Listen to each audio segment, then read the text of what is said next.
friends, thank you for being here today. I can only imagine what it was like to go to Jerusalem in ancient times. I know what it's like to be there in modern times.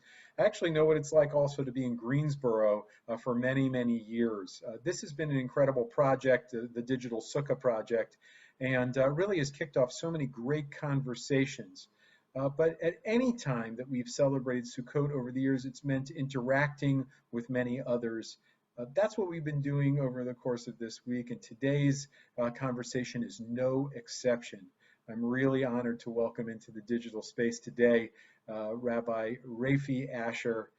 Many will remember him and remember his dad from when his dad served in our pulpit here in the late 1950s through the late 1960s. But let's get into the conversation with Rafi. I think this is something that you're going to learn from as well as enjoy.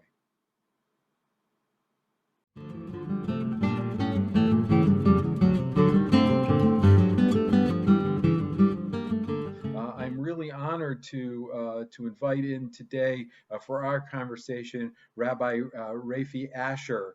And so, Rafi, it is just a delight to have you here. Hag Sameach. And I guess as part of this, go ahead and say hi and just reacquaint yourself with Greensboro. Well, my heart always swells when I see any aspect of Greensboro. So it's good to see Star Mountain in the background and recall my period there. Not far from Sternberger School, and remember my years there. Also at Kaiser, at Grimsley, and then my father got the position in San Francisco in 1968, and I transferred from Emory University to Berkeley in 1969. And that certainly took my life in a different direction. But my brother and I both still felt uprooted from North Carolina, and we made every opportunity to get back. Yeah, how old were you when you first, when you and the family first came to North Carolina, Rafi? I was 9 years old, fourth grade in 1958, and I was 19 when we picked up and went to California. Tell us a little bit, I mean, paint a picture. What was Greensboro like at that time? What was it like to go through elementary and middle school and high school here in the late 50s all the way through, that period of the 1960s? Well, certainly it was a wonderful heyday of Jewish life in Greensboro. They had two rabbis of note, my father and also Rabbi Simcha Kling at Beth David. And because the two of them were such close friends and remained so until they died, I think the communities, the conservative and the Reformed community, was very tight and cohesive, during that period. Yeah, I mean, you were saying that that at least in your time growing up, there were three people that emerged from our community who went on to serve the Jewish community as clergy, as rabbis, one as a cantor who then went on to become a rabbi. Talk a little bit about that. I mean, it seemed like just very fertile ground here in Greensboro at the time, Jewishly. Well, Avi Magid lived right across the street from us on Bachelor Drive in Greensboro. The two families were very close, and he was one of my father's proteges, and then a confirmation classmate of mine, Bobby Friedman, who lived on Hobbs Road, and he and I were close friends. He ended up, I would not call him a protege of Dad's. He ended up going to conservative seminary. And then we met up again at my parents' 40th wedding anniversary in 1986 in New York. And we reconnected. And Bobby is a very bright and wonderful guy. Right. Take us back to that time also, because your time here overlaps obviously with one of the events that really helps to put Greensboro on the map of America's civil rights history, and that is the sit-ins that took place starting on February 1st of 1960 with 4 students, and then really blossoming after that. The Woolworths lunch counter sit-ins. That Woolworths now, you're probably aware of it, is now the International Civil Rights Museum in downtown Greensboro. Can you take us back to that time? Talk a little bit about what was going on. Maybe what your dad was talking about at that time, and what you were thinking and experiencing. Well, at 11 years old in 1960, I still have an embarrassing moment that I remember. My father wanted me to go downtown Greensboro shortly after the Woolworth sit-ins. And I looked up at my dad and said, "But my favorite TV show is on now." And so he sort of looked at me and left by himself. And but once again, I was just 11, so what did I know? But my father and the local Monsignor, I think his name was Monsignor Dolan, were the 2 clergy who got very much involved in all aspects of civil rights in Greensboro. And my father became acquainted with Jesse Jackson, who was then the president of the student body at A&T. And Dad even remembers Dr. King coming to A&T, and Dad was part of a group that met with him. And Dad asked the question, "Well, why would you want to use Greensboro as a site of protests? Certainly Greensboro is not a Selma, it's not a Montgomery, it's not a Birmingham." And King responded to him, "Well, sometimes you have to go places where the door is slammed shut and you have to break it open. But there are other times that you have to go to a place like Greensboro where the door is already ajar and you just need to open it a little wider." And that's what Greensboro was like. I mean, Greensboro was not the Deep South.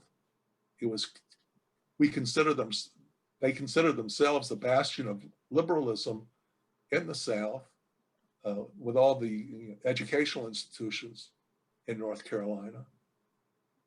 And yet the door, that was a place where the door could swing wide or open. And yes, I have visited the Civil Rights Museum. Well, I was in Woolworths at the time, not at the time of the sit-ins, but I remember eating hot dogs at the Woolworths counter.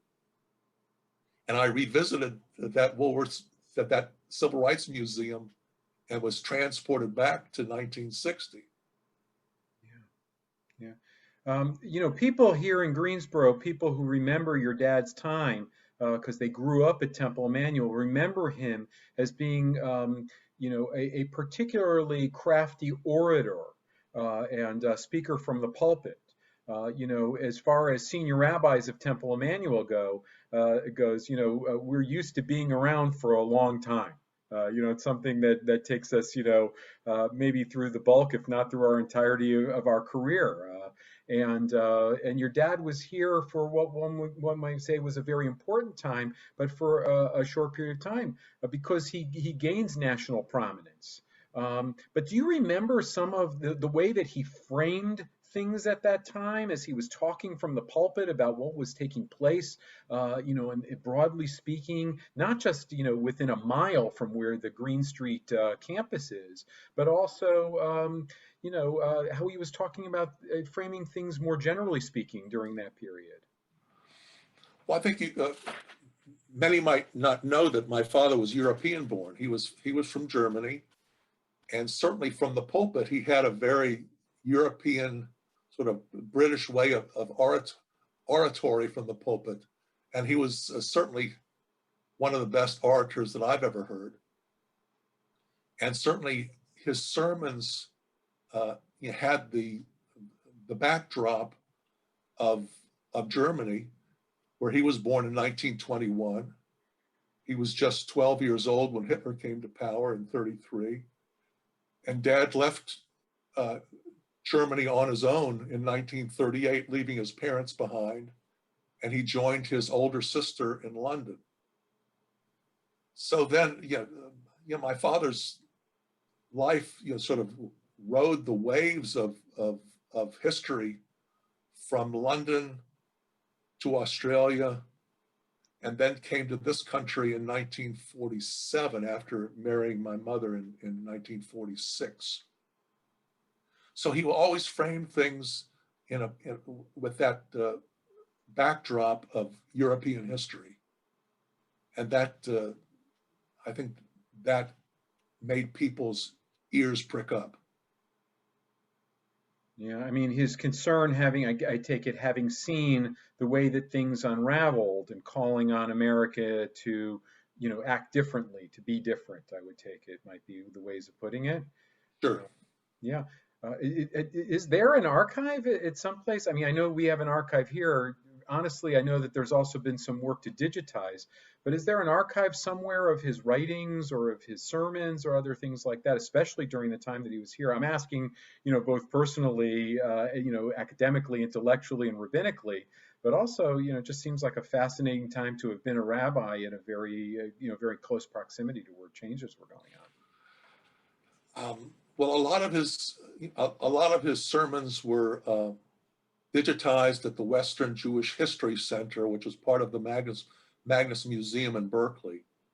So I would imagine there may be ways of digging through there. But let me bring to people's attention, there's a Festschrift that I put together. It was supposed to be in my father's honor. It turned out to be in his memory. Dad died in 1990, and the Festschrift didn't come out till 1992. But for people who are interested in Dad's major European interest, I direct them to a book called The Jewish Legacy and the German Conscience, which Professor Moses Rishin and I put together with some of the greatest scholars who were not just Jewish scholars, but also Christian scholars who were aware of different contributions of the German Jewish community. Yeah, I believe we have a copy of that at Temple Emmanuel in Greensboro. That product of your work and the product really of bringing together a number of different thinkers, as it turned out in your dad's memory, which is an important thing.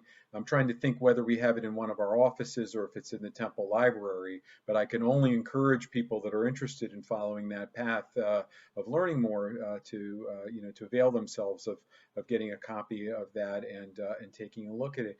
Ravi, as you and I were preparing for this, one of the things that you mentioned was that on occasion, luminaries would come through here. You talked about Supreme Court Justice, very noted attorney, Ambassador Arthur Goldberg came through Greensboro, and you were telling me that it had a connection to Sukkot. Can you just flesh that out for a moment while we're talking with one another? Because this is the first time I had heard of that. Well, Sukkot 1962. Dad had invited, Dad knew that Arthur and his wife Dorothy Goldberg were coming through Greensboro, and so he invited him to speak. It must have been on a Shabbat morning, and after the service, we all went out to the Sukkah there on Green Street, and there's a picture of Arthur Goldberg just outside the Sukkah, and actually Arnie Magan and I are standing very much in the foreground. I don't know who was taking the picture, likely my mother, but Arthur became a good friend of the family because when Dad came out to San Francisco, Arthur Goldberg, once he retired from, he left the Supreme Court and became the UN ambassador, and then he ended up being a professor of law at Hastings Law School in San Francisco, and the two of them kept up a connection in that way. The other prominent figure that Dad brought to Emmanuel was Governor Terry Sanford, which was also during the civil rights period. I believe that was probably in 1963 or 64. And the two of them had a nice relationship.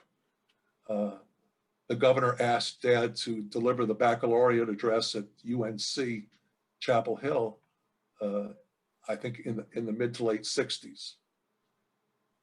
I guess it must have been the mid 60s.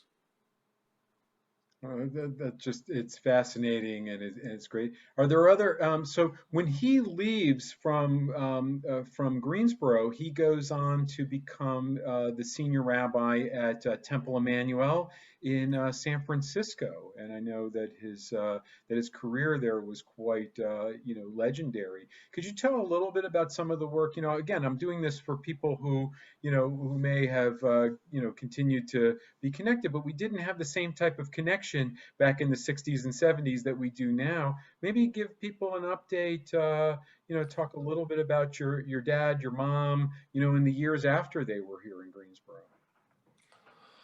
Well, my parents, it was a very difficult decision to leave Greensboro to begin with. But San Francisco, the call to go to San Francisco was too hard to resist. Although the years from 1968 to 86 were hardly less turbulent than they were in Greensboro. At least the turbulence in Greensboro during the civil rights period had a strong grounding in Greensboro soil. In San Francisco, things were so turbulent, both Jewishly and civically, with the Vietnam era, with drugs and Ronald Reagan, and then the gay liberation, and Jews were critical of the establishment Jewish community, which Temple Emmanuel in San Francisco represented. So it was hardly less turbulent than the period in the 60s. But they were very happy. They lived just a mile and a half from the temple, and it elevated my father to an even larger stage, getting involved with Israel issues, which were also quite caustic, during the Bray-Ra period. To be critical of the Begin and Sharon government was not an easy position for the neo-Zionists in California. Mm-hmm. He would continue on in the active pulpit until the mid-1980s, correct? He retired on his 65th birthday in 1986. Wow. And then you said he passed in 1990. 1990, and it was from a prostate cancer, likely having a lot to do with him being an inveterate smoker, for which Greensboro did not help with P. Lorillard, and Dad smoked Winston cigarettes, and that was his Achilles heel. And Mom, by the way, yeah, I remember in elementary school, there was actually a field trip that the 5th or 6th grade students took to P. Lorillard. And they gave each of these 11-year-olds little 5-packs of Kent cigarettes that I brought back from my father. Wow. Yeah, talk about changing times, right? Exactly. And how about Mom? I mean, for those who might have questions. Well, Mom lived until just 4 years ago. She died at the age of 90 in 2016, and certainly she was widowed for that's a long time, I guess. 14 years. Yeah. Well, you do the math. No, yeah, I think it was another, 26 years or something like that. Exactly. A pretty significant stretch of time. But she remained sort of the Rebbitzin of San Francisco. Nobody wanted to take up that mantle like my mother's generation could and did, and she wore it well. Well, thanks for those updates, and for telling those stories. I know that whenever we, as rabbis or rabbinic connected families, when we talk about our past, we're always reluctant to talk about it in detail because lest we forget to mention somebody. So I just want to say that ahead of time. I don't know that people understand or can appreciate how much all of our connections and our acquaintances matter. I was just wondering if you could take us back, because I do want to talk to you in a moment about your own career as a rabbi. But are there other memories that stick out for you? I mean, you're a graduate of Grimsley High School. You mentioned Kaiser, but are there other memories, Jewish or otherwise, maybe one or two that stick out for you from your time growing up here in Greensboro? Well, yes, I could go down the list of all of our confirmation class, but that might not be too stimulating for your audience in 2020. But I'm still in touch with a lot of those boys and girls, and we've made an effort to stay in touch. But speaking of confirmation class, it was the confirmation class 2 years before ours. We were the confirmation class of 65, so that must have been 63, in which my father was outlining to the confirmation class all the requirements for confirmation for the year. But he said that all those requirements would be fulfilled if they would just introduce themselves to the newly integrated students at Grimsley or Page High School, and they could pass out of all the other requirements that were necessary. Now, integration, as you know, came quite slowly in Dad's years. There were just a few Black kids at Grimsley in my time, and busing was not a terribly popular topic in Greensboro, and it certainly wasn't anywhere else in the country either. But Dad knew the loneliness of being an other in a school. He was in a gymnasium in Wiesbaden, Germany, and certainly he was ostracized and kicked out of school, and so he had a real sensitivity to the Black kids that were newly integrating the high schools in Greensboro.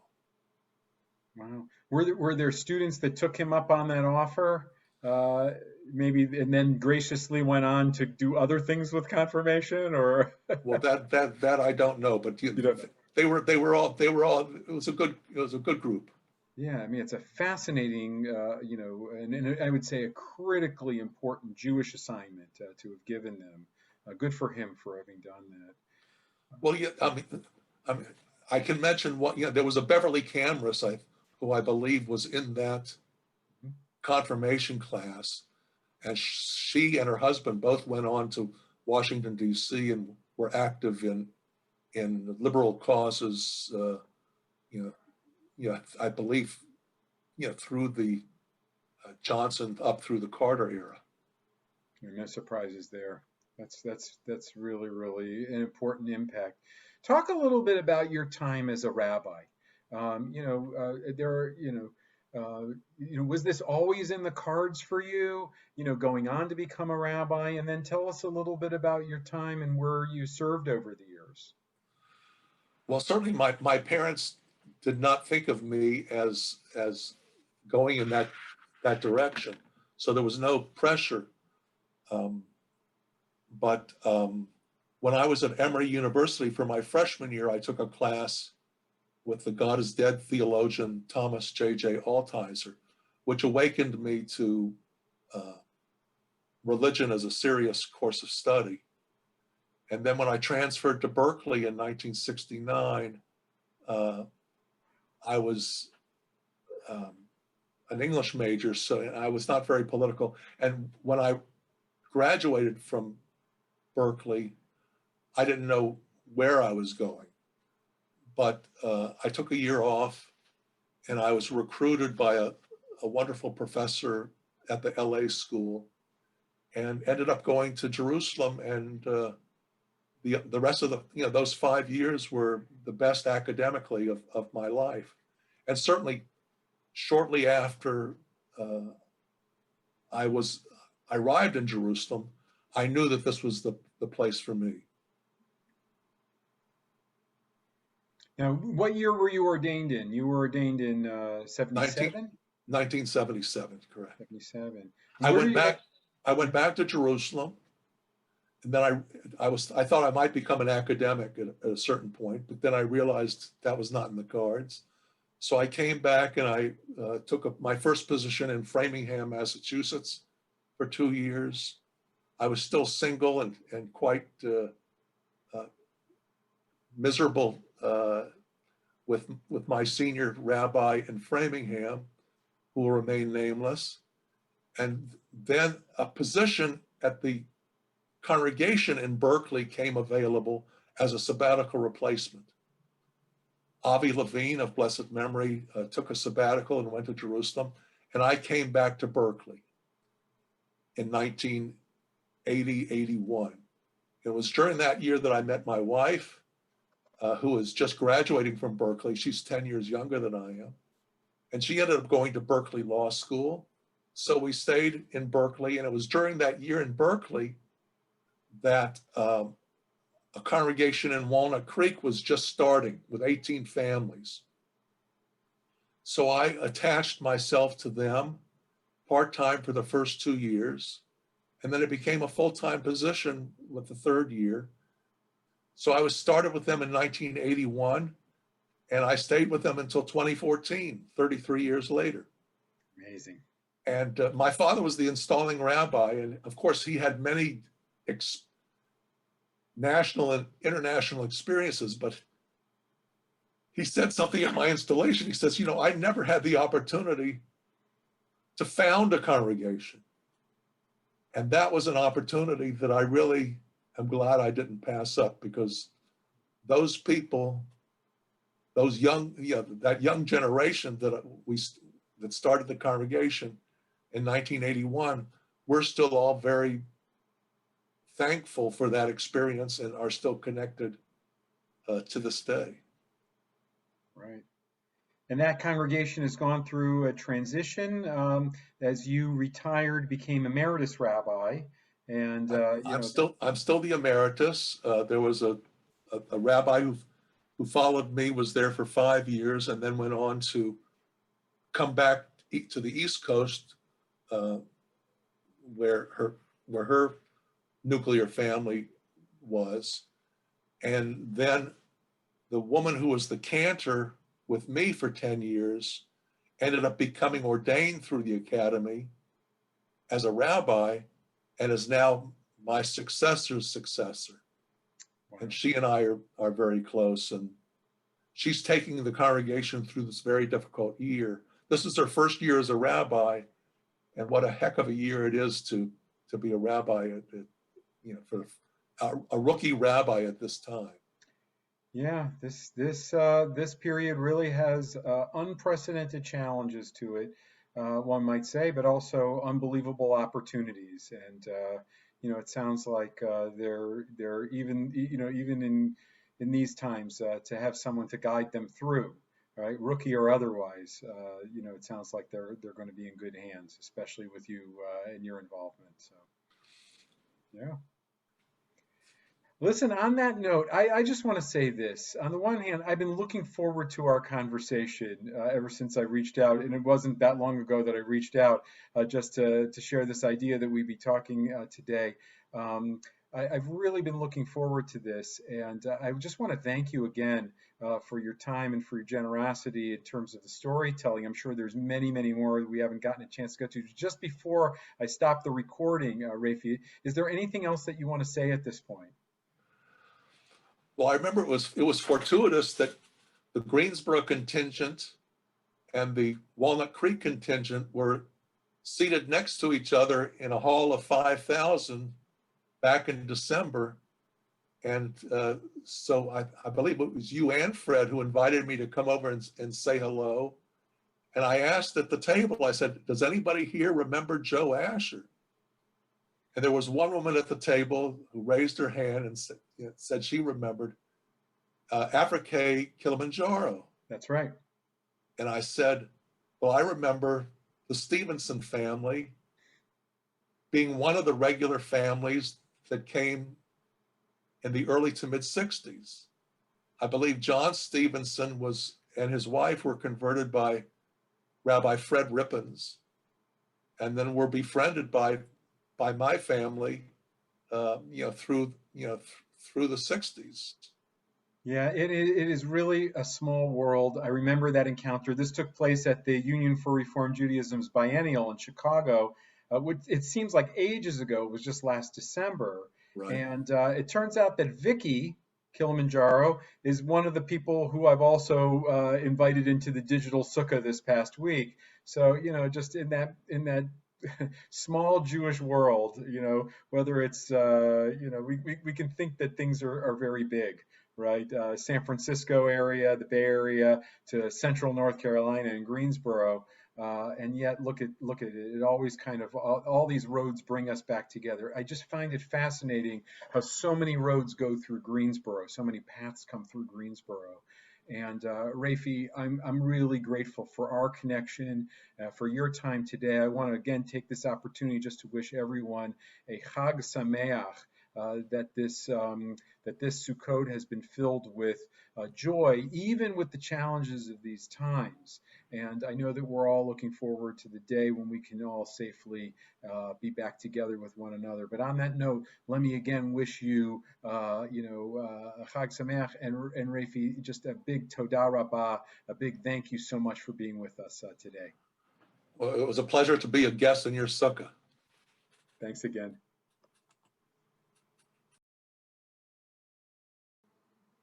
Again, thank you so much for being here.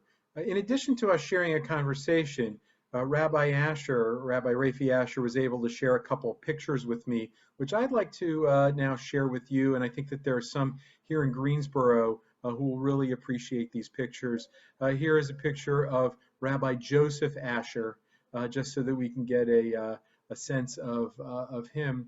Many may remember this, and I know that Rafi referred to the class of 1965, and if you're looking from left to right, actually Bobby Friedman, who we spoke about, is on the far left, and if you find Rabbi Asher, who served in our pulpit here, right in the center, wearing a talit, and you go two to his left, that is Rafi standing there, with another friend in between him and his father. I'm sure that there are others who will be able to identify many others. And these pictures, together with all of our confirmation classes that there are pictures of, hang in Temple Emmanuel's main hall. As well as in one of the halls at our Green Street location. Here's a picture of Rafi with his brother Danny and their mother Faye. And then last but not least is a picture of Rafi together with his wife Jennifer and their two daughters Mira and Jocelyn. And so on that note, I just want to say to everybody, thank you so much for coming into the Digital Sukkah, not only today, but throughout the course of this week of celebration. If you're watching this on Saturday, on Shabbat at some point, or after Shabbat has ended, I hope that you'll join us on Sunday morning, October the 11th, 10 o'clock. Zoom in with us for Simchat Torah as we finish the year's reading cycle of Torah and begin a new year together with joy. From all of us at Temple Emmanuel, thank you again. And for me in particular, thanks for being in my Digital Sukkah. Take care.